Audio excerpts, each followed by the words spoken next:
कालिदास जी का है। बहुत बढ़िया, बहुत हिंदुस्तान के महाकवि हुए हैं ये प्यारे बच्चे। बहुत बढ़िया, नहीं सुनी है। देखो मेघदूत की कहानी कुछ इस तरह से है। दरअसल में राजा कुबेर के बारे में तो आप लोग जानते होंगे, धनाधिप है जिनके पास बहुत पैसा है। तो कुबेर के यहाँ ड्यूटी करता था प्यारे बच्चे यक्ष। यक्ष की नई नई शादी हुई थी। तो वो रोज आपका पूजा के लिए, कुबेर की पूजा के लिए 100 कमल लेकर के आता था। कितने कमल? 100 कमल।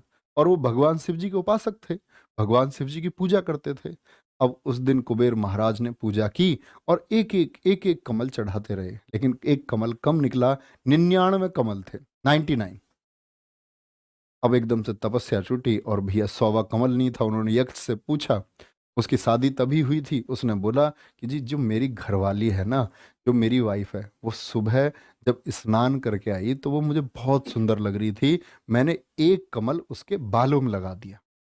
उसने सोचा यार, अपनी लव स्टोरी के चक्कर में है, अपने रोमांस के चक्कर में तुमने हमारी तपस्या बेकार कर दी। अब वो ड्यूटी करता था उनके यहाँ, तो उसकी पोस्टिंग की गई कहाँ पर? सरभुजा के पर्वतों पर। कहाँ पर? सरभुजा के पर्वतों पर उसको रखा गया।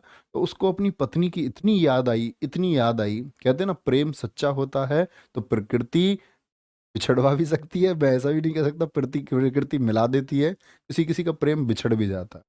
बिछड़ गया। तब इसने मतलब इतना इतना रोदन किया, इतना रोवाराट इसने मचाया है वहां पर अपनी भावनाओं के लिए। जब इसको पत्नी की याद उमड़ी तो अंत में इसने मेघों का आह्वान किया। मेघ यानी कि बादल। और बादल दूत बन करके आए। बादल क्या बन के आए? इसका दूत यानी मैसेंजर बन के आए। जैसे आप आज मैसेज करते हो ना, है ना, इंस्टाग्राम पे, तो इंस्टाग्राम पे पहुंच जाता है किसी के पास, लेके कौन जाता है उसको? आपने इधर से लिखा, आप कहेंगे भैया टेक्नोलॉजी के थ्रू।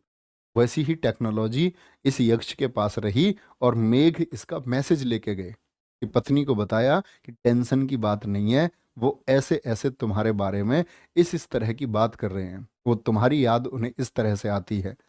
तो उसने भी कह दिया फिर कि जाकर के यक्ष को बताना, हमें भी उनकी कुछ याद इस तरह से आती है। ठीक है जी। तो बड़ी सुंदर रही होंगी वे। सीधी सी बात ये है, जैसे कहते नहीं है कि एक किराए पर कमरा लिया उसने गली में। क्या बोलते हैं? किराए पर एक कमरा लिया उसने गली में, और उस गली के कमरों के किराए बढ़ने लगे। इतनी सुंदर रही होगी। आगे आएंगे नेक्स्ट। गांधी